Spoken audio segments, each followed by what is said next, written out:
and join the show.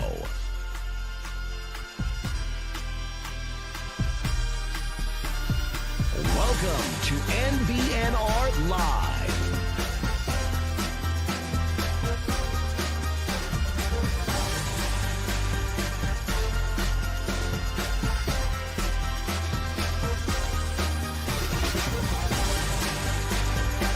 And here we go.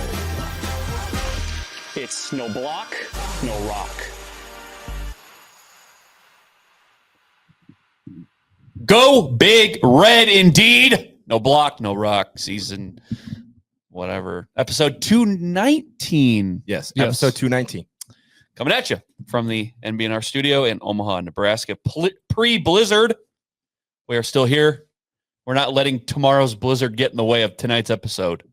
We are here drinking coffee stout. I spent about 8 hours at work today drinking coffee. I come home and I drink a coffee stout. Look at that. Totally normal guy here. Totally normal. Are you calling this your home? Yeah. This is Monday home. It for does sure. It's my Monday home. It is. Yeah. It definitely is. It's just I have to drive a long way to get home. Mike. Anyway, coffee stout. It's good. Like little hints of vanilla, you know. Like it's pretty damn good. Mike, do you have the coffee stout as well? Yes, I am also drinking Stories from Nebraska coffee stout. It is an excellent beer. Yeah. I did open my day with the EOS Hefeweizen, and I switched to the coffee stout for the episode. It's got a little giraffe on it. It's pretty cool looking. Yeah. So, yeah, that's a good beer. Yep. Connor, go ahead. I am also drinking a beer, but it is not that one. It is the Pilsner. You guys, you listen to the show every week. You know what I'm drinking. I do really love the coffee stout, though. It is on the, like this show in the last year, you've seen me drink like 3 other beers total outside of Pilsner, and that's one of them. So that should say something. And each time that you haven't had Pilsner, a couple of those times was us making sure you didn't have Pilsner. That is fair. Yeah, you have done that, you goons. I thought about what the week you were off to drink all the Pilsner, but On the other side, we have Kyle Byers, who's taking a drink currently. Kyle, what do you have? I'm rocking the EOS Hefeweizen. Yeah. If I have to make a choice and the Hefeweizen is in there, it's the go-to. world Every class. single week. It's world class for sure. Okay. Go to their tap room, 108th and Harrison in La Vista, Nebraska. Connor, you're going to help me? Yeah. World class. In every glass. All right. Here's how I'm going to start this. here we go. I'm gonna read off some stats for you. We're gonna be stat people tonight. I like it. Ready for this? No. This is gonna piss you off. No. This pisses me off. All right. So I don't even know how I want to like have you guess what I'm doing here. Okay, that's what I'm gonna do. I'm gonna rattle off some numbers, and I want you to guess what I'm talking about. Okay. Fuck, I'm just looking at it now and I'm like, okay. 0, 6, 3, 7, 0, 7, 0, 0, 0, 0, 14, 0, 0, 0, 3, 20. Those would be the points by the Nebraska players against Minnesota, I'm No. guessing. No? Those are the points that Brennan Rigsby has scored all year. Oh. How many times did I say 0 in there? A lot.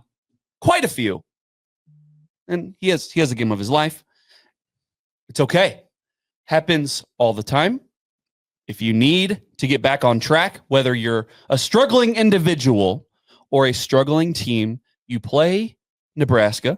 In any men's sport. Even so, every month sport, or it could be at PBA as well. Even PBA has been a place that isn't as intimidating for other teams as of late. But guys, Nebraska ball falls to Minnesota. They come out the gate shitty, no effort, dead. Just give me your thoughts, guys. Give me your thoughts on Nebraska ball, how you're feeling after this game. If you want to talk about individual players and their performances, go for it. But what is just your overall? What you got?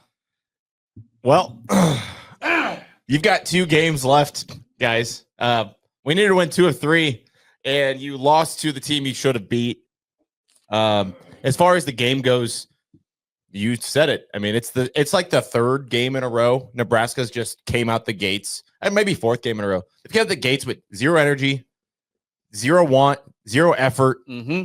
It is just, I can only imagine, just looking at Fred Hoiberg's face on the sidelines, like he's beside himself at this point. He is completely over coaching some of these guys. They don't want to be there, and he shouldn't have to make them want. You are in contention to make the NCAA tournament, and he has to ingrain that in them throughout the game. Not before, like during the game, you have to remind them like it's not good. They've got 2 chances left. It's bad. At Ohio State Tomorrow. and versus Iowa at home. And let me remind people, it took a comeback against Ohio State at PBA. Yeah. Mm-hmm. Had to come back like it late in the second half. Yeah, Fred Hoiberg in his press conference said this is probably the hardest time he's ever had in his professional career coaching in regards to the losses and the news coverage and just everything surrounding Nebrasketball right now. I summed up the Minnesota game the other day in our group chat. It started off as LOL skiball, and then it went to wow skiball, and then it went to sad skiball. Sad. It's just, Yeah. I mean, yeah. For a moment, Jared, you texted back in that, and you're like, they're going to win this. He did. And Yeah. and it looked good, right? You take the lead real late, 9 seconds and left. yep, that's all. I mean, it was all over after that. I was right for 2.4 seconds. Well, you were. Yeah. I mean, I was with Jared. We were in Lincoln Tell him. for Eric's bachelor party. One of the founders of the NBNR. He's getting married. Congratulations, Eric! In 2 weeks, he'll be a Congrats. married man. We were there for Eric's bachelor party in Lincoln on Saturday, and we went to gate 25. And Jared is running around the bar saying, "We're gonna win this game. You guys stop. Stop. We're gonna It's win. fine. It's No. okay. We're gonna win the game." Yeah. He said, "We're gonna win the game," and this is before the comeback started. Yeah. This was like, I think we were at that point we were down like 12 or 13. He's like, "We're gonna win this game." Yeah. So he was very confident, and then we get to the point where we actually take the lead for about 2 seconds. And I said, "See," and then what? The most pessimistic MFer I you're know. ever gonna meet, right here. You're looking at him. Hopefully the camera's on me, right? But yeah, they fall behind, and of course you're like, God, this fucking team, dude. They don't know who they are. We don't know who they are. But there was just an inkling, and they crawl back, and I'm like, see, I told you guys. See, you guys are all, you're pissing your pants the whole game, and I'm like, it's okay. They're gonna come back. They're gonna win this. There was just a feeling I had, and I think the feeling I was mainly talking myself into. I was trying to speak it into existence. And it worked for 2 seconds, and then until it didn't. So this is going to be two-sided, and I'm going to start with the nice side. Is that this team has shown me that they were better than I thought they were, and I think that's fair. They were better. I didn't expect them to get to this point where it was like you got to win 2 of the last 3, and March is a real option, because I don't know if you guys remember 3 weeks ago, which is the second part of my comment here, where I said I don't think this is an NCAA tournament team. And when we talk about, the Ohio State comeback that Kyle mentioned earlier, that's not something I thought this team was capable of. This on Saturday, I actually wasn't able to watch live because I was working. I did watch the game on Sunday, yesterday. And they are better than I thought they were, but I stand by that. I don't think they're a March caliber team. Mike, really quickly, will you take back that eat shit you gave me? No, when I will not. Yeah. No, because I figured you would. the fat lady has not sang yet on this team. And I will say they did beat Ohio State once.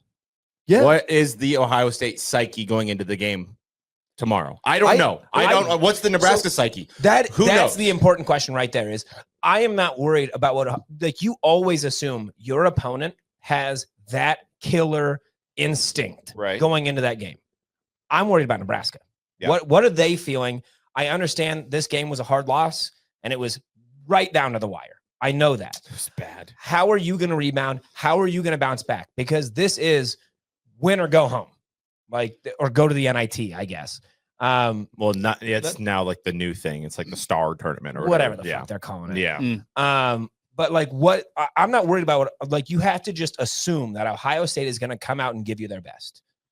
What is Nebraska going to do? Both these teams are virtually in the same exact spot. If you lose, you're done. So yeah, you have to assume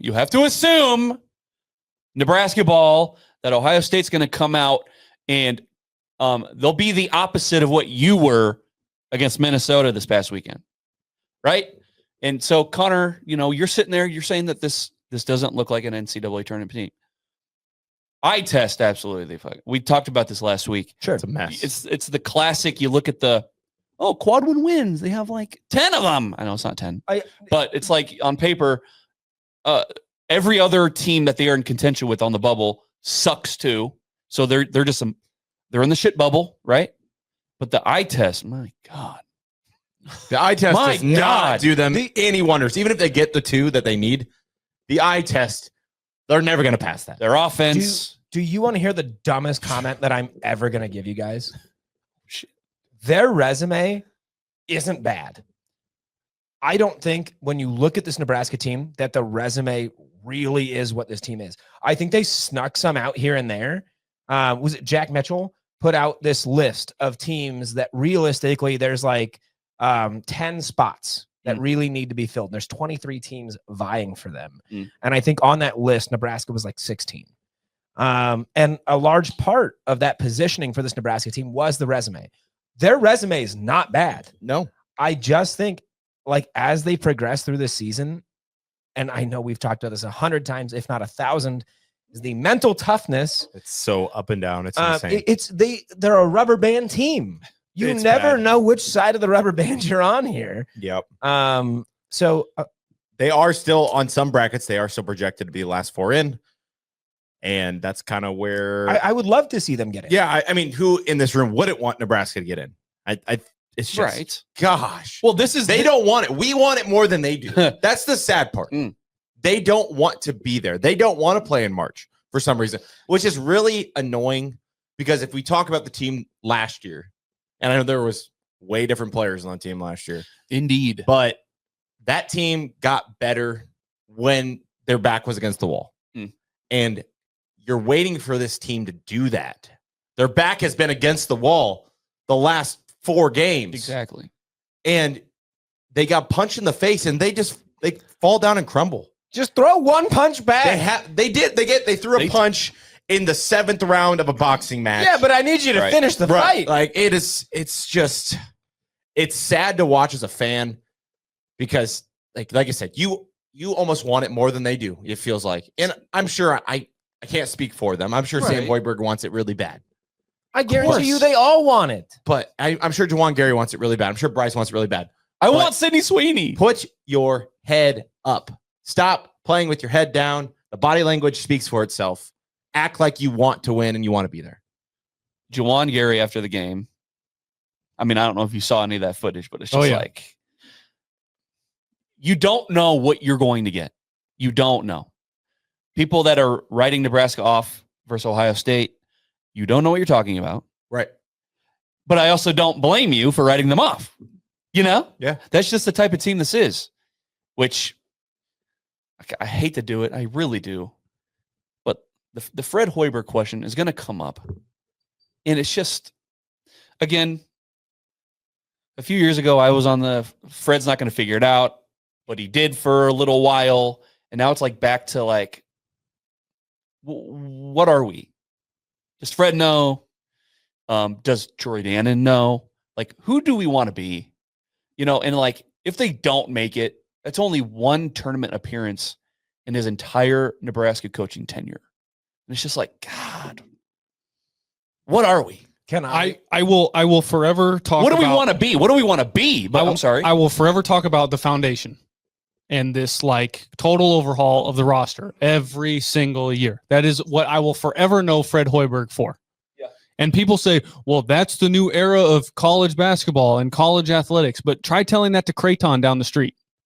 Like Ryan Kalkbrenner, Stephen Ashworth, all those guys have been there forever. Like they have grown up in the program. They're both seniors now, and now they are shining, and they are going to go to March Madness, and they're going to compete like they have been for the last 5, 6, 7 years, however long McDermott's been there. And that's just like what I'll always go back to is it's every year we have to learn a new roster. There is zero foundation unless the coach's son is on the roster.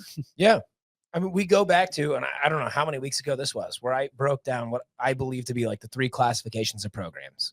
You have your one and dones, which Nebraska is not. They'll never be in that situation. You have your 4-year programs, which Nebraska currently is not. No. And then it was either Jared or Mike that you came up with your the 1-year loaners, I think was maybe the term that somebody used.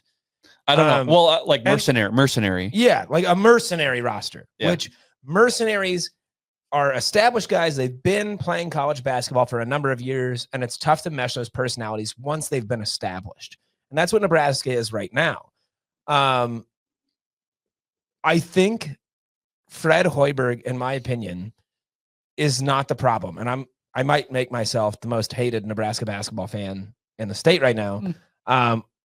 I think just the roster isn't that great. I'm sorry. You're 100% right. We talk about every week. We talk about if Bryce isn't doing Bryce things, we might be fucked. And to put that kind of pressure on one guy is difficult. You've got Connor Sejan, who's super streaky. We call him a streakier version of Casey. Like when you got that, and then you got Braxton Maya, who's a very maybe a coin toss a lot of times. Not even. Yeah. It's Real quick, just please hold. Nice. That was clean. Okay, continue. Yeah, I don't think this season is entirely on Fred. I think there's certainly responsibility to be had by Fred. But I think the roster was kind of stacked against him. And the fact that we're still talking about with 2 games left, like you win these last 2, there's a good chance or an okay chance at the very least that you could still make it to the NCAA tournament. If he wins the next 2, he's in. But the odds of him winning them are, I mean, they're not good. Yeah. So while people will ask the Fred question, I don't know if it's the question we should be asking at this moment. Let me answer your Fred question. Fred has had success. The last couple of years he's had success. It's with the mid-major transfers. Those guys that played at lower levels. Fred has missed miserably on the power 4, power 5 transfers that he's brought in. Like someone else's junk he's trying to fix. I can fix him. Can't fix them. You can't fix him. I can do it. Now, we've had a lot of success when you bring in a guy like a JUCO kid from like Keisei Tominaga. Bryce has been very good. Jawan, I know he's from Alabama, but like he's been here long enough. He's kind of like they've kind of groomed him. But like Braxton Mia, missed completely. Wooster, missed completely. Dude is terrible. Eulis, missed completely. Like you can go down the list of all the guys. A season, pretty much a miss. Like you missed on every power transfer that you got. I think what this does for Fred Hoiberg, they should not fire him. He did get them to the tournament last year. Indeed. And they did make noise this year for the worst power basketball program in the country. Now, what needs to happen, though, 1890, the University of Nebraska, is Fred can go into you now and be like, I did the most coaching I possibly could with the talent I had. And that's because you guys aren't giving me the funding to get the right guys. Like Nebraska, it's not the attempt of trying to get the right guys. They went after the Hunter Salas of the world. They went after all the guys that Creighton got. They didn't get them because they lack the money and they already lack the prestige as a program. Yeah. So they're already behind the 8 ball when it comes to prestige. But in today's world, Nebraska has the pocketbooks to do it. This gives him leverage to say, I can turn this around, but I need guys. I need offensive weapons that'll fit my system. Like he struck out because he went and took other people's junk. And he needs to get guys that will fit his system that we are willing to pay. Like those transfers that are going to be in the portal every year, they're the top name transfers. We're going after them. We're not getting them because we can't pay them. It is interesting, the Fred question, because a lot of people are disillusioned by what they've seen the past couple games. And they see how the team comes out to start games, and it's pathetic. And people are, questioning if Fred's the right guy. But then, like your point, Mike, it's interesting because some people would then argue the flip side is actually Fred's done good things with the squad that he has. I think he's coaching his ass off. I'm flipping it on its head. Right. All the fans that are like, Fred's not the guy, look at his record, this and that. Since Fred's shifted his mindset completely to a defensive mindset of a team, the team has had a lot more success. And he is coaching his ass off. Like, he's putting his hand through freaking marker boards for what? Because he doesn't care? Like, the dude, he is coaching his freaking ass off. But then it's also just like, sure, but like, why do we have to, start bleeding profusely from our hands because, we're on blood thinners because our team doesn't play with any fucking balls. Like, why is that? Because he didn't get the right guys. And it's, like I said, it's not lack of trying. It's lack of funds and resources. It just seemed, and I'm not saying you're wrong. I think there's a kernel of truth to what you're saying. But then it's just, is what Fred saying, is it clicking with these guys?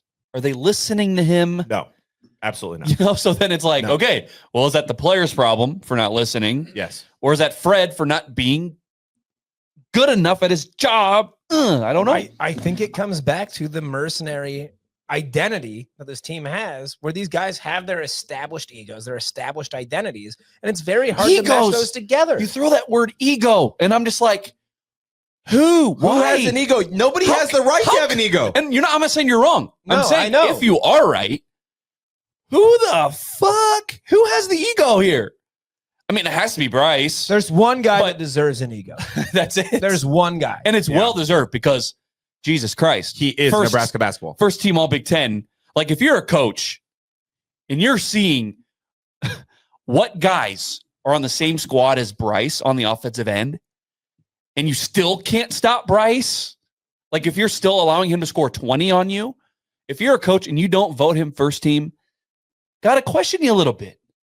Because do you see what Bryce is playing with on the offensive end? It's so bad. Holy shit. I do want to like just have a quick discussion in regards to like, we have had some heated conversations in regards to former head coach Scott and Linning and all that. and Linning, and like at the end of the day, I think the debate always comes down to wins and losses. Yes, I agree. And then you look at like, okay, well, why are you not winning at a level that we think you could be?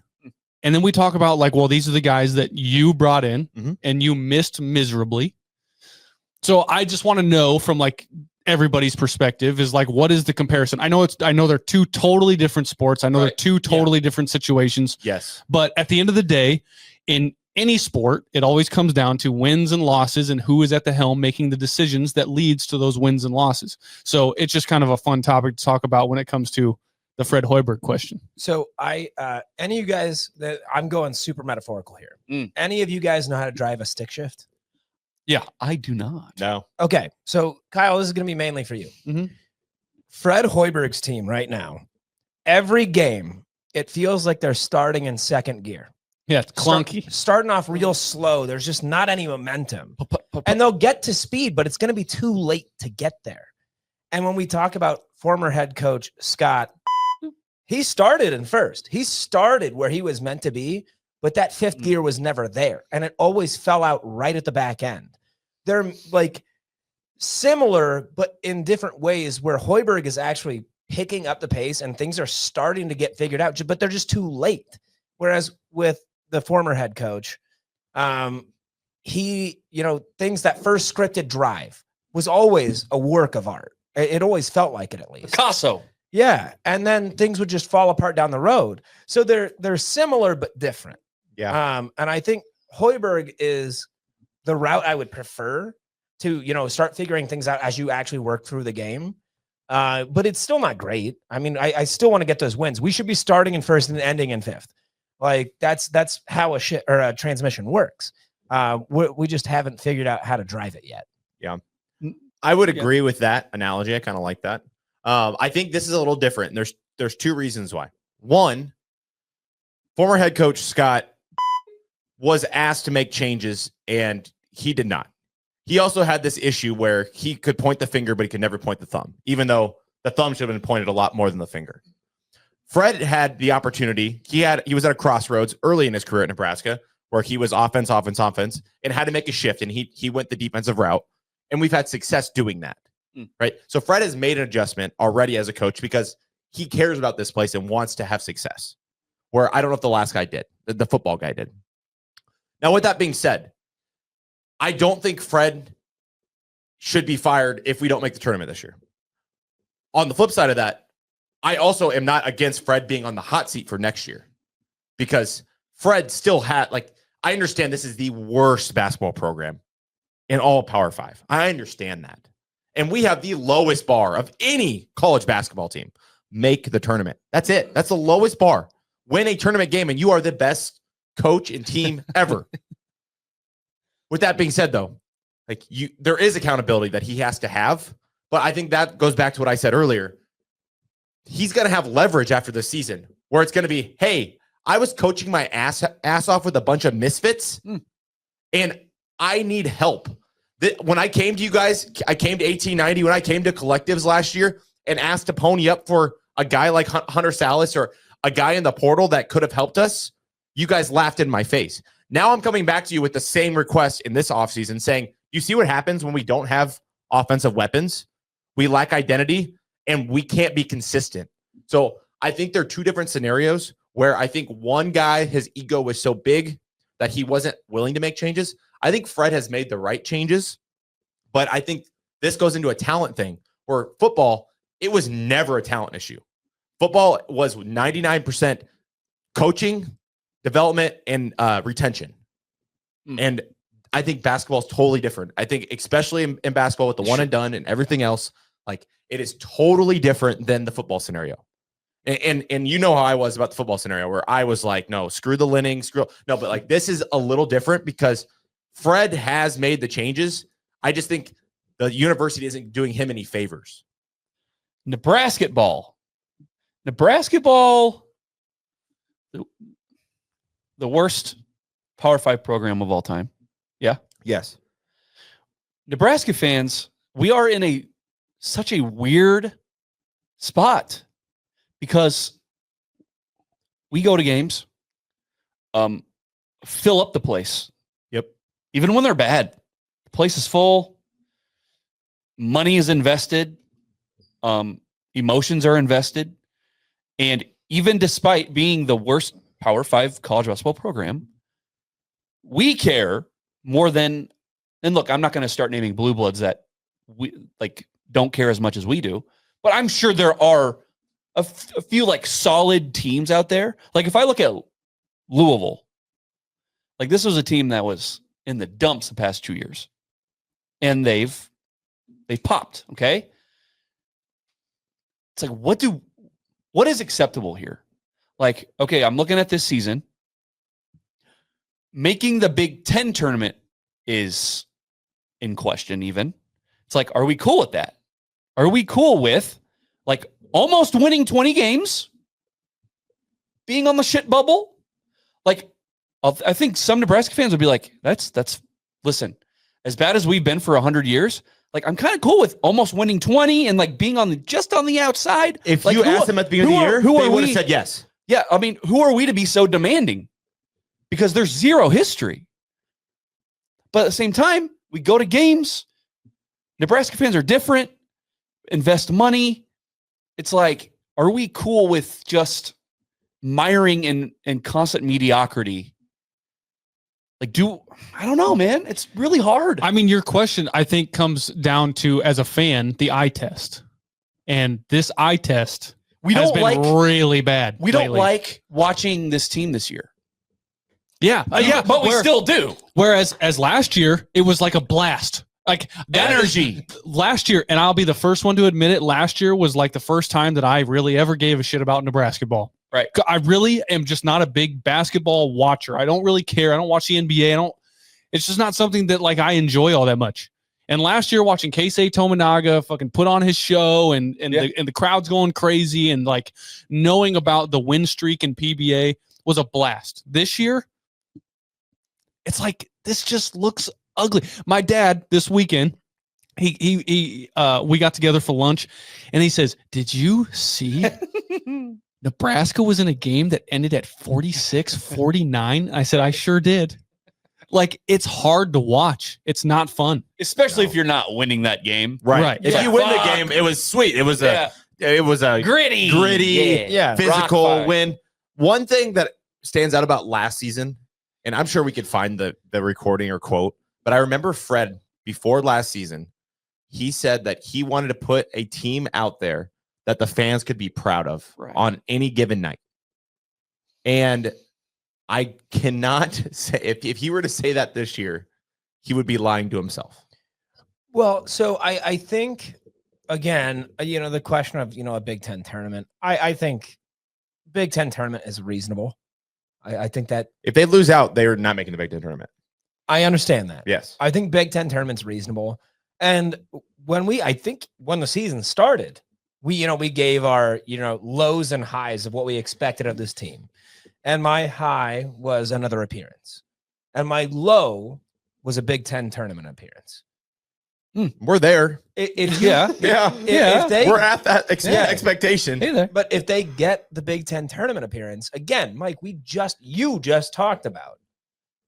This is one of the worst Power 5 programs of all time. If you're I'm not going to try and add addendums. It's the. We don't need to muck it up with. It's the. So a Big Ten or Big Ten tournament appearance here, I, as a Nebrasketball fan, am still proud of, because we've still achieved something. Yes and no. You can't get me anything. See, and that's the thing about being a Nebrasketball fan. It's like, what are we cool with? Okay, but I'm You cool have to with achieve that. something. What you're saying, but they have to win games in the Big Ten tournament. Like, I think they need at have least take. one. Given where Fred's tenure is, and I was just defending Fred, and I know how this team is, but given Fred's tenure right now, if your expectation or if you're cool with the Big Ten tournament, just making that, then you better win some games in there. So I'm going to, and this relates to what we're talking about right now, because you said we need at least one win to get that Big Ten tournament appearance. Yeah, I would think. Yeah, I think if you win one, you're in the Big Ten tournament. To you, and I'm not talking about, strength of schedule or anything like that. To you, which win is more valuable? I personally, as much as I would love to say, I'd love to beat Iowa, I would rather beat Ohio State on the road.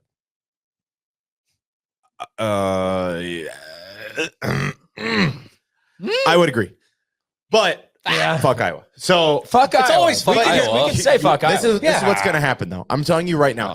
If Nebraska wins tomorrow, they're going to win out. If they lose tomorrow, they're going to lose out.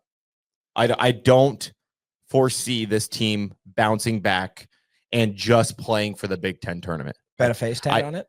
No, I won't do that. I know Iowa's bad. It's worth a shot. Really bad. Doesn't matter. So was Minnesota. So is Penn State. So is Penn State. Are all these teams Nebraska's losing to, because the middle of the Big Ten, the middle and the bottom are pretty much the same. So, but I think if Nebraska wins tomorrow, they will beat Iowa on Senior Day, and it'll be a celebration, and we're going to make the tournament, and it's going to be great. If they lose tomorrow, I think they lose both. And that's someone who has openly said, I think they're going to make the tournament, and they're going to be like the last four in our bubble team, is what I've said. I think they have a chance, but they have to beat. And I don't know if they're going to beat Ohio State, but if they beat them, I think they beat Iowa. Well, this is just who they are under Fred. This is who they are. Down in the doldrums for a while, they find something, and they win a few in a row. Like, can this be the start of climbing to the summit? Like, you win these last two, and then you make the tournament, you win one, maybe you win two. It's just this is the way that the team has always operated under Fred. It's just peaks and valleys. And maybe this is the lowest of their valley. I hope and they'll so. start picking it back up again. Nobody. Here's the thing. I don't care. I don't care if you're John fucking Wooden or you're Fat Herbie holding a football and don't know anything about basketball. Nobody knows anything about this team. Nobody knows. Nope. Fred sure as hell doesn't know anything about this team. And I don't mean that as like an insult to him. If anything, it's an insult to the players. Because like sometimes we start Sammy, sometimes we don't. Who's going to play good today? Oh, this guy played good a few games ago. Nobody knows anything about this team. And Fred said today, I think in his presser, he said, I want the 5 that are going to go out there and want it. Like, but it hasn't even searching for that. It's going to take you 10 minutes to figure it out. Yeah. It's by then you've dug a fucking hole and you got to come back and you expend all that energy like you did against Minnesota and then you lose. And then it's that shot that went in. Yeah. One, I mean, why are you not guarding the hottest guy on the floor? But 2, Yeah. the ball was so far off to the right. I didn't even envision a scenario how that ball was going to go in. Like it like hooked in. It literally like hooked in. Like It was awesome. It looked like he put backspin on the ball because the ball was so far off to the right of the rim. Yeah. I was like, there's no way that's going in. But of course. Of course. There is a reason why at the beginning of the episode I said 4, 3, 2, 0, 0, 0, 0, 0, 0, 20. Because he shoots with a stupid backspin on the ball, apparently. Yeah. And it usually doesn't work. It did in PBA. Kyle, do we have any good comments, questions in the chat? Troy Nicholson says, win one NCAA tournament game before taking Nebraska seriously. It may never happen. Okay. BA the odds says they will eventually win one, right? Eventually. I think they probably said that back in 1971. I was just going to say Yeah. that. Yeah. We'll win one. BA says, since when is Michael optimistic? And he also added, Well- Nebrasketball is dead. Well, It's Mike- weird that he brings up Mike being optimistic when Jared went on a rant about being optimistic down at gate 25. This was at the beginning of the Yeah. show when he Yeah. commented Yeah, this. I would say I've never seen Jared be optimistic about anything. And so hearing that he was running around screaming that we were going to win is weird to me. Mike and I, we've been on the dead dog alley side of things. You've been on the dead cat bounce of things. Yeah. Like Yep. meaning to the fans out there, people listening to us blab about this freaking team. That means Mike and I were always on the positive side. Like we thought this team would get to We thought they'd 19, figure it out. right? Get to 19 and then, Then lose in the bigger tournament or the NCAA tournament. Like I will say, but nobody knows. I will say a few weeks ago, the roles were reversed around here. If any of the OG NBNR listeners were around during the like Fire Scott days, it got heated, and generally it was Mike and Jared being like, nope, he's got to go. It's never going to work. He's got to go. Hey. He's got to go. He's got to go. And you guys were right. Thank you. And the last couple weeks, Connor and I have been like, I don't know about Nebrasketball, man. Like, I think I'm out. I think it's not going great. And you guys are like, no, it's guys are going to figure it out. This is like a different thing. And see, for once in 5 years, I think I was on the right side. You might be. And Kyle, if Nebraska wins out, we're on the right side. So, like, at the moment, the percentages are really good for you guys. Well, yeah. Maybe the best they've ever been in 5 years. Yeah. KB, you're the one who brought up wins versus losses. Yep. Which has always been our thing. That was Wins our are, of course, fucking win, duh. But you just look at Fred's overall record being here. It's not good. You look at it and you go, huh. Tim wasn't that bad. Yeah. Right. It's true. Yeah.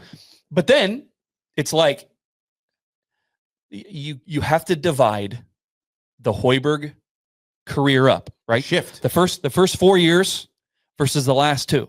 This is the Like, adapting to the Big Ten. It's almost like the first 4 didn't happen, right? It's all a blur. He didn't know what he was doing. That was a mess. That shit was terrible. But it's like those first 4 years are just a blur. It didn't really happen. But he's overcome. He's gone through a renaissance, right? So we only count the last 2 years and don't remember the first 4. Well, and I think you also have to recognize the shifting of the identity of Big Ten basketball. For the Mm. first 4 years of Hoiberg being here, Big Ten basketball, at least in my opinion, and I say this as a guy who loves, like, I watch ACC basketball every single day. Big Ten, for the first 4 years of Fred being here, was, in my opinion, the best conference in the country. Mm. Just all around. I thought they were more physical. I thought it was a much harder conference to play in. And these last 2 years, that identity has subsided a lot across all programs, not just Nebraska. I think you're right. The Big Um, Ten has shifted. I know, and it's unfortunate. You see that now more in the SEC than any other conference. And I think I made the joke during the playoffs for college football about how the Big Ten is starting to take over football, but SEC is taking over basketball. Right. They've kind of swapped identities in that sense. So Big Ten basketball has become, in my opinion, at least slightly easier. And I think that's where Fred is starting to get back into this groove, because coaching at Iowa State, that was kind of what he was used to. Like So- no physicality. Yeah. Like just run and gun is what he did at Iowa State and had a lot of success. Yeah. But in the Big Ten, he couldn't do that. It's a lot of bigs. But, A lot of bigs. now that is a possibility. Right. So we're seeing Fred, I think, kind of come back into his own.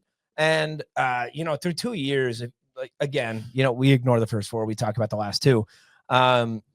If you talk about the last two, I think we're seeing genuine improvement. And this roster specifically, again, I go back to I don't think there's the talent. It's true. There's not. I don't know that. And Fred, there's no energy guy. you've got Right? you've got 1.5 dogs on that team. 1.5. Who's Juwan. who's the Juwan's half? the half. Ooh, poor Juwan. And like Juwan's supposed to be, he's supposed to be a full dog. And I think he's still a full dog. I think It's he's just a dog. But I only see a half of I it. think I hear you. I think you got 2.5 I dogs. see to where be you're honest. going. He's growling, but he ain't barking. who's the other half dog in your mind? Sam Hoiberg. And I would say defensively, Sam Hoiberg is a dog, but offensively, he's a puppy. And I think maybe this is why you guys still use your dog analogy. I still use my killa analogy. Yeah, maybe we have one killer and the rest are just not, and that is what it is. We have a killa that sometimes does like manslaughter instead of first degree. I will say, You know what I mean? It has been interesting. Or he does attempted murder, but doesn't always succeed. It's conspiracy to commit. He planned on it, but it didn't follow through. I will say it's interesting to watch the buy-in or the interest into Nebrasketball after their March Madness run. Last year, people packed PBA and there were sold out crowds, and the show was PBA was one of the hardest places to play. It carried over to this year, and now Fred is like feeling this hot seat. Now, mind you, this is year 6. Okay. He's been here a while. You've been guys. here a while, Yes. right? And so it's interesting to me to start actually like seeing some heat for Fred. He's starting to feel it. He's starting to talk about it. And like the buy-in for the fans is like, hey, you made March Madness last year. Right. So what's going on here? That's the thing, man. Once you get that taste, it's like, okay, come on. I need some more. Where is it? Yeah. Hello. Why am I not getting my taste again? Do you want to hear what most fans do not want to hear? Oh shit. If you want to get to be a team that sees the NCAA tournament regularly, you're going to need 3 years. From right now, and you have to start at the end of the season, 3 years. And you need to bring in young guys, and you have to develop them, and you have to retain them in an era that is very difficult to retain players. You have to retain them. It's why we see teams like a Kansas or a North Carolina, excluding this year, routinely visiting that tournament, is because they are getting those 3 or 4 year guys and not trying to build off this mercenary shit. Mercenary shit works in football. It does. We've seen that. Really successful teams aren't doing that, but you see it. In basketball, it's very, very difficult to do. Well, it's just And Nebraska is not in a position to be able to pay out like that. We don't have the prestige like Mike talked about earlier. Right. We don't have that. We don't have that caliber to be in the discussion, to be shooting at portal players and saying this will fix all our But problems. even we're not in the position to get the high school players that you're talking about either. Like, that's the issue. Mm. Recruiting as a whole, when you are the worst power basketball team ever, you are behind the 8 ball at all things related to Nebraska. You automatically Basketball. start at a deficit. You're at a deficit. Yeah. And the only way to make that deficit up is to, 1, win, which they aren't doing, or 2, have the financial resources. Here's a fun little thing for you. Go back to football. I went and sat through this dinner at St. Michael's in Lincoln last week or 2 weeks ago. And every player that went on that stage, hey, why'd you choose Nebraska? Every single player said resources. And most fans might be like, oh, we've got the best facilities, this and that. When I hear the word resources coming from a student athlete in today's era, I think of money. Cha-ching. That's Shifting certainly back part to of it. basketball, Cha-ching. the resources that we put out for football Resource. are not equivalent to what we put out for basketball. And Why would they be? right, Right. expectations are different. We're Right. not like tradition, everything's different. Right. But I'm just saying, if you want to be a team like Kansas and all those teams, you have to flip that on the head, because Kansas, they're not giving the same resources to football as they do for basketball. Sure. Like, you have to pick a sport. Yeah, it does. And ultimately, we can probably close this discussion out Yeah, on we the probably basketball. should. We probably should. We can close it out with, does Nebraska want that? Do they want to shell out the resources that is required to make you a top program in the country? Do they want it? One word answer: no. I mean, just Do no. I mean it is a honest question. Does Troy Dannon want to look at other basketball programs in the country, the Kentuckys, the Louisvilles, the Dukes, all these blue blood basketball programs, and does he say, yeah, we want to match that? Does I don't think so. Kyle, how No. many viewers do we have in the chat right now? Multiple. Multiple. I want to hear from the people that are watching right now. Do you think Nebraska should be turning its head more towards basketball? Not necessarily away from football, but is that, like, we understand that if you do, it might take resources, like Mike said, away from football. Is that something you want to No. do, become more The balanced, answer is no. or do you want to keep pushing that those resources towards football? We can I keep think simple most- number. Keep simple numbers here. Yeah. You're getting $20 million a year now as a university in-house. That get reversed, I think. No, it's in-house this year. Teams are getting $20 million to pay their NIL. I think that might have got reversed. No, it did not. Okay. No, definitely didn't. No. With that $20 million allotment, you have to choose which sports you're going to give this money to, right?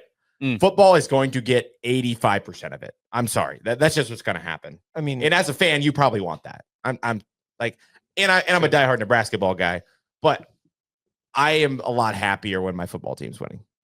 Just saying. And football is one of those sports where if they are good, it does trickle down. It's the only place where trickle down economics works. So when football's college good, athletics. then okay.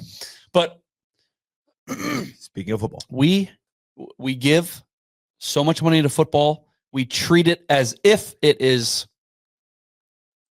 top, blue blood. right? And then you have volleyball. Volleyball is going to get their cut, They are going to get their cut, and they should, and they should. because they fucking win and they've earned it. They've earned the benefit of having resources pooled their way. So then basketball's third. They get the third round of slop. And I think at Nebraska, you're going to treat football as if it's a blue blood. Even sometimes they don't act like it on It the is your field. moneymaker, though, too. Right. So And then it comes volleyball and then basketball. You want to hear something fucked And up? I think it's always going to be that way too. I think number 3 should be bowling. Or, You and, can then, have women's and, then, bowling. and then number 4, the rifle team. Yeah. Yeah. That's fucked up. Hey, you gonna win me natties? Dude, our rifle team beats the military academies repeatedly. Give me bowling and then rifle at No, 3 and 4. You can't do that of because you DEI. also have to look at this Hey, from I'm a counting business cap. rings. No, look at it as a business cap of Nebraska men's basketball actually makes you money.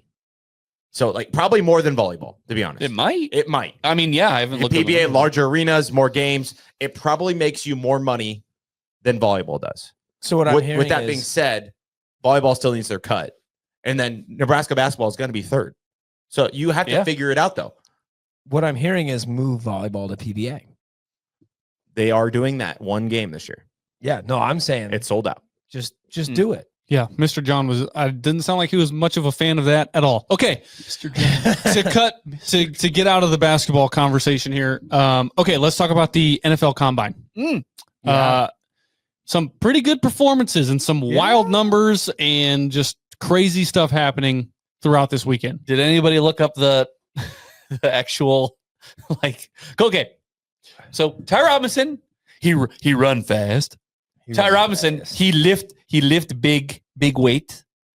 He looks good. Okay, cool. Didn't really expect that 40 time. Okay, didn't expect that, but cool.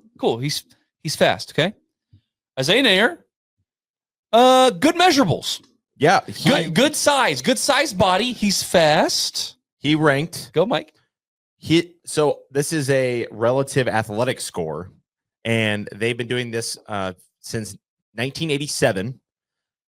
It's a long time. Isaiah Nair ranked 11th out of 3,408 wide receivers from 1987 to 2025. 11th all time. So you think he's going to be the 11th best wide receiver in NFL history, right? That's what it means. 87, right? Yeah. Yeah, no. Oh. The one I mentioned this before the episode started was about him hitting a 4.4 flat, by the way. At 218 plus pounds, there have been only 4 other receivers that have ever touched that time. Chase Claypool, DK Metcalf, Xavier Legette, and Robert Davis. Okay, no offense, but DK's a good one. I mean, DK's a good one. I literally don't care about any of those guys. DK's good. Don't get me wrong. DK's also a thoroughbred. He's a fucking. But dude, made it a test tube. He's the Old Spice guy where he's like on the horse, like that's he's like Terry Crews. No, not him. The other guy. The other Oh guy. no, it's not Anyway, Terry Crews. Terry Crews is in Old Spice commercials, but different. And R.I.P. By the way. He's dead. Terry Crews is still alive. Terry Crews he's a dead motherfucker. No, he's not. No, he's not. He's Terry Crews? The big black guy that does his titty bounce on everything. I thought he was dead. No, he Terry is Crews alive as fuck. Still very much alive.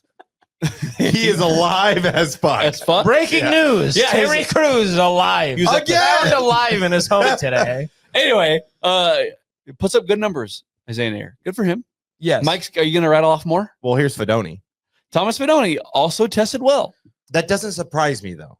I think Thomas's issues were getting on the field because he was hurt. And I think the other thing was offensive coordinator issues, like misusing him, making him run left and right when he obviously isn't very good at that. Now, when you take all the pads off of him, he's actually really, really gifted athletically, though. So that's good. He ranked at same thing since 1987 to 2025. Yeah. He ranked 78 out of 1,216 tight ends. That's pretty good. So now then what does that tell you about their careers at Nebraska? What could have been. But that just goes back to the same thing that we've always dealt with. When you are a losing program and you have guys that make it to the next level and have success, Jack Stoll, like there's guys out there, right? You can name a handful of offensive linemen. Yep. That just kind of started for NFL teams kind of out of nowhere, but go on. Yes. It's another one of those what could have been things. When you're a bad program and your guys make it to the NFL and they capitalize on that opportunity, it's like, damn, I wish they could have done that to Nebraska or at Nebraska. Thomas Fedoni, Isaiah Nair, although Isaiah was a one-year guy, so I don't really have that. He did have 5 touchdowns. He was probably our best receiver at times this year. It was just consistency with him, and then he has that drop against Iowa, so I think his career at Nebraska is completely tarnished. So, whoa, that's a take. Yeah, the whole Isaiah Nair playing in the bowl game? I don't know, because maybe what if the coaches were like, they did. They said bye. So is Isaiah Nair? He was in the portal. Is he getting drafted? Is he getting drafted? 7th round if he does. You think he's 7? I mean, if he does, I would say it'll be late. Mr. Irrelevant. I would say at his peak, Nair is probably a 6th. At his peak. I see these numbers. Cool. Good for you. I mean, you were invited to the combine and you showed out. I mean, I would rather you show out than not. Right. But I also want you to catch the fucking ball at Iowa. Right. You know, Hey, can you do that? who is noticeably missing from the Huskers at the camp or combine? Well, Tommy Yeah. Foot, he's doing a thing Well- later this month. At the pro day. Yeah. That's odd. I guess I didn't even notice that he didn't. Yeah. I think that I was mean, probably more because he wasn't in shape for the combine. That's my guess. I have no idea. But if it's still of his foot, I don't know how he accepted the invite and then didn't show up. So Oh, okay. I didn't even know. I didn't even go. Listen, I literally had a student come up to me who like knows I do this. Like, so the NFL Combine. I'm like, I don't care about it. I don't. I really don't either. care. And it's cool. It's nice to be in the news for Nebraska. It's good. Yeah. But it also brings up these questions. Wow, these guys showed out. Why didn't you win more? Mhm. So it's like cool, but it's also fuck, man. You had all this athletic ability. And I know it's 3 guys, but it's still like, damn. Ty showed out, and Ty actually played well for Nebraska. He did. Mhm. So what were Nash's numbers like? he didn't make the combine. I know. Who was noticeably missing from the Oh, combine? that's what you're talking Well, I about. said Nash. Tommy, and you said yeah. So Well, I thought mean, that's who you're. that is also a yes, but Nash is noticeably missing. I'm surprised he wasn't invited. Honestly, I was actually kind of surprised as well. Like we're talking about all these numbers and stuff, and I was kind of looking at them. And then I started thinking, like, wait a minute, where's Nash? What is he up to? What's going on? He just getting an invite, and I think Nash is another guy that I think would have tested pretty well. I don't know about 40 time, but I think he would have tested pretty well. Athletic. Yeah, he's athletic, good, Right. good feet, good hands. Like I think he would have tested well for his position. But that's why we do pro days. Not everybody gets invited to the combine. I think Nash could work himself into the draft. I think he'll also be a late, if not undrafted free agent. Undrafted. Same with Nair. Now same with Tommy, probably. I mean, I think Ty increases draft stock. I think that Fedoni maybe worked himself into a mid-round kind of guy. Fedoni. Oh, what could have been? What could have been? What could have been? And you know what? Mackey. Nash also wasn't in that Senior Bowl. And I guess the thing with the Senior Bowl is like He played in the Senior Bowl. Nash did. Yeah, he was at the Reese's one. What's the big one that like Fedoni and all those guys were in? Same one. Same one. Yeah, the rest is, Yeah, he performed. Actually, he had like a lot of highlights. They were dropping clips and stuff of That's Nash. right. Yeah. Yeah, Oh. Nash shined in that. But the But so- combine's picky. They're picky when it comes to like the guys. They do it straight on like frame stuff like that. That's the thing about Nair too. You look at his frame and it's like, It's- whoa. Yes, Your we said that mouth- before the season. Your mouth starts watering a little bit. If you're a pro scout, you're like, oh, 6'4", 4'4". Yeah, like I want that. I know I he want that on my team. I know you can't catch all that well, but He's like that. That wife is like, I want that. Yeah. hey, you have NFL scouts going, I can fix him. I can Yeah. fix The him. problem with Isaiah Nair is not his athletic ability. It was 50-50 balls. Yep. Catching the ball consistently and Well- blocking. What? Did you see when you ranked if you ran through Nayor's like full rankings, his athleticism scored as like a 91, but his skill ranked as like a 74. So it's There it is. very weird, and I think he graded out as like an 83 or something, I mean, or maybe even just a little bit lower than that. it was like 11th all time, so it was pretty good. Well, I think that was on athleticism is where he graded 11th all time. Oh, okay. I don't think it was overall grade.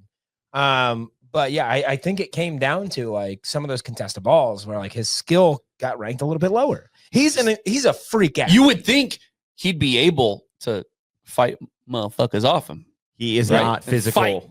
He's not physical enough for the NFL. Mm. I wouldn't be shocked if he doesn't make a roster, and I also wouldn't be shocked if he has like a Trey Palmer type career where he's contributing Sure. occasionally because he's fast and whatever. But yeah, he's not physical in the NFL. You have to be able to block. You have to. I see Nayor most likely as an undrafted free agent, and I do see him making a roster eventually. But I don't think you're going to see it like him starting. Everybody's fast in the NFL. Yeah. The linebackers are running almost 4. That's- Everybody's so- fast. People- Everybody's strong. People don't You know? understand that to make a D1 roster, you have to be like a top 1% athlete. Right. And to make the NFL, you have to be top 1% of the top 1%. Like you said, Mike, everyone's fast. Everyone's fast. strong. Everyone's physical. Yep. It's And not. they probably want it more than he does. Just saying. Well, I guess where I was going with the Senior Bowl is I guess like 90% of the people that get invited to that Senior Bowl usually get drafted. So Justin Raggy is in the chat. He says the DT position was so deep this year, most years Nash would have been in the combine. Yeah. I would agree with that. I heard that too. Yeah. So I don't know. Yeah. I think from what I heard, I think it might've been like Sean Callahan or somebody. They were like, yeah, like 90% of the people that go to that Senior Bowl usually get drafted. So yeah. I don't know. I like I said, I could see somebody taking a flyer on Nash in like the 6th or 7th round, but sometimes it's better off to being an undrafted free agent than being one of those last picks. Freedom. Hey, Yeah, you get the right fit, the right opportunity. You get to look at you got an agent, you get to look at the situation. What does their D-line look like? Could I fit? Could I make it? So whatever. Yeah. Hey, real quick, BA in the chat, let us know when your first home game is. Yeah. We want to know. Shit. That might be Yes. fun. Congratulations to our good friend, Coach BA. Yes, sir. He is a head coach. I know he kind of hinted at it when he was on our show, but he is a head coach in Kansas. So he is Good shit. he's finding out The youngest head coach in the state. in the state, in history. Yeah. And he's finding out how much work it is to be a head coach and how little of time you have as a head coach. So, Yeah, you can't be sending us super chats all the time. Fuck. I mean, But could good for you, but you good for could you. still do that. It's You fine. still We would Yeah. appreciate it. But no, BA is he's going to be grinding as a head coach, and he's hiring all the right guys and putting all the time and the work because he knows what he wants to be, and he knows what it takes. So yeah, it'll be interesting to see how that goes. he was telling me the last time when he was here for the episode, actually, he was talking about, I was like, dude, I'm losing sleep. I'm having dreams about schemes. Dreams about skis. Yeah. I was like, I believe that wholeheartedly. Just to wrap this up, my bad. I was thinking of the dude from the Green Mile, Ah, yes. Michael Clark Duncan. Rest in peace. Yeah. Yeah, he looks just like Terry Crews. Not Terry. Crews. Yeah. two very different men. Yikes. Yikes. Hey, what's your favorite Terry Crews movie? Oh God. I don't even. I know mine immediately. Well, okay. Do we want to do Oh, the it's- favorite? Mike's gonna say okay, white go chicks. on. Go Mike's on. going to say white chicks. Mike's gonna say Yes. what he's Yeah, because he's lowest I come need to you, Yeah. and that I was- miss you. You want to know what's really unfortunate is the fact that I agree with him. It's fantastic. Yeah. That and that's the first one that comes to my mind. But I'm sure there's fucking shit ton. there's of so TV many show, movies. I'm a Brooklyn Longest Nine-Nine Yard. guy. Yeah, the longest Longest yard Yard's is good, too. yeah, he's Cheeseburger Eddie. Yeah, Yeah. I got fries that'll make you. Okay, I got that'll shakes that'll make you quake. I got burgers. Man, I just got burgers. See, and me saying Terry Crews R.I.P. got us started here. Favorite sports movie? Oh, Yeah. Okay. Yeah. Let's do our favorite. With the Real quick. Oscars being yesterday, Yeah. I thought it would be kind of fun to go around, just quick, hit it and get it. What is your all-time favorite sports movie? Jared, we'll start with you, Okay, and we're gonna go to Kyle next. of course, with me being well, actually, guy, I have to pick more than one, right? Nope, just one. So, just one. so I gotta say, look, nobody's gonna pick Raging Bull here. Martin Scorsese and Robert De Niro. Raging Bull, best boxing movie of all time. Fuck you, You're so wrong. Well, Rocky. and Rocky Yeah. because you're fucking basic. Yeah. or Rocky 3. But another one that none of you are gonna say. Shut up. Get off the Rocky shit. Fuck you. Raging Bull. Adrian.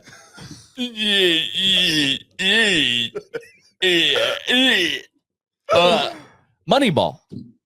Moneyball is great. Moneyball's good. Love Moneyball. That is a great movie. So those are the first two. And I like Caddyshack. Boom. okay, Also Jesus. great. Yeah, he picks 3. Picks 3. All right. Well, none of you are going to say that. I knew I was going to pick 3 that none of you were going to say. Caddyshack was up on my list. I've seen Caddyshack more than almost any movie I've ever seen in my life. KB. Okay, real quick story about Moneyball. I spent the whole weekend a couple weeks ago in Clearwater, Florida. I'm doing a docu-series on Oklahoma State softball. So we're like embedded with them, right? So we're filming one of their games. And all weekend we'd been talking about Moneyball, like the famous scene at the end, this huge thing. Yeah. And we're like, man, how crazy would it be if like we got like a Moneyball moment while we were down here in Clearwater? And the Cowgirls are down by 1 run, 2 outs, last inning, and Carly Godwin, shout out Carly Godwin, steps up to the plate, first pitch, walk-off home run. But right before she walked up to home plate, I found my other my other videographer that was with me, and I like turned my camera over to him, and he's got this smile from ear to ear, just waiting for the moment. I mean, it's one of those things in sports where like a big moment's about to happen, and so like me and him both just knew, and then this thing happens, and it was awesome. So anyway, so the footage of that's going to be fantastic. oh, the footage is so good. Like I was right next to the parents. Like this whole thing's like sold out, just parents, family, right? She hits his home run. He focuses on her. I turn to the family, and they stand up real quick, and they're like, get out, get out. They're all yelling, right? And then, of course, it goes out, and everybody, whoa. I mean, you get the pop. Yeah. So Kyle's going to have his own movie that he's going to put together. Yeah. Fucking king. It was awesome. Anyway, so Mike, you sent a list of movies, like just like your favorite, whatever. I'm a big nostalgia guy. It's always been my thing. I mean, that's why I became a videographer, tell stories, yada, yada, the whole emotion thing, right? The Sandlot for me will always remind me of my childhood. Like 4th of July's, that whole scene of 4th of July, them playing out underneath the fireworks. Yeah. I mean, that was my childhood. So like, I will forever be indebted to Benny the Jet Rodriguez. Of the Sandlot. So I don't know. I think I'd pick that one. Peppercorn. I have a take that I think you guys are going to give me shit about. What else is new? My number one, and it's not even close, and some people might say it's not a sports movie, and they would be wrong, is basketball. Yikes. It's literally two sports in the name. Yeah, but please tell me you guys have seen basketball. Never seen it. Nope. Oh my God, you need to. Trey Parker, Matt Stone. Yes. Creators of South Park. It is a combination of basketball and baseball that turns into this whole league. And it is the sport of it is very fun. But the story is hilarious. It is phenomenal. I highly recommend it. If you have not seen basketball, go watch it. So that means your second favorite is probably Kingpin. Okay, Kingpin is up there. I also love Kingpin. It's like in the same realm. Yeah, Kingpin's also very, very good. Right on. Yeah, he's a big Alley Cats Disney Channel originals kind of guy. Oh, have you seen Luck of the Irish? Oh yeah. Oh, that's another good that one. movie sucked. They all do. Hey, if it you is rewatch, March, Hey, Kyle just got to talk about nostalgia, and I can't bring up Luck of the Irish. Yeah, that movie sucked. You rewatch all those movies, they all suck. On the brink or whatever, they all suck. They all suck. yeah, Terrible. What was that Sweet 16 movie? The dude turns into a mermaid. He's like a high school swimmer. That's high concept. All right. I'm going to take the Jared approach here. Okay. So I'm a comedy guy, and we were on the topic on Saturday of we like what you were going through your Adam Sandler movies, and I was like, both your favorites are dog shit. But Uncut Gems and Hubie Halloween, baby. No, they're terrible. Those are terrible movies. But I will say, going to a sports movie that we just talked about, Longest Yard is one of my favorite sports movies. I just think, and the remake, the one with Adam Sandler. Right. Yes. I think what he did, because I have watched the original, what he did to that movie, adding his comedic touch, it was a great movie. I quote a lot of those quotes still today. So that's one of my favorite sports movies. Other one, like if you want like the sentimental thing, and it's a basic choice, but I do love The Blind Side.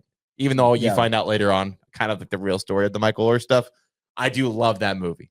So Never seen it. you've never seen The Blind Side. Never seen it. You wouldn't like good. it because it's a good movie, and you don't like good movies. So Yeah, you don't like anything good. no, crazy. he's like the That's the movie critic that watches the movies for like the camera angles versus the actual movie. So it's called cinematography. Kyle, fucking roast him. and Kyle likes good movies still, so he can't. If you want another really shitty, funny sports movie, The Comebacks is one that I quote all the time. Anytime I talk, I was like, oh, well, it didn't happen. And so I was like, oh, why didn't it happen?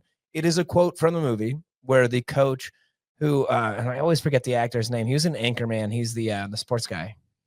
Oh, the whammy guy. Yeah, Whammy. Yeah, Yeah. it's him. I forget the actor's name. He's the head coach in the movies. Like, they would have put me in fourth quarter. We'd have won state.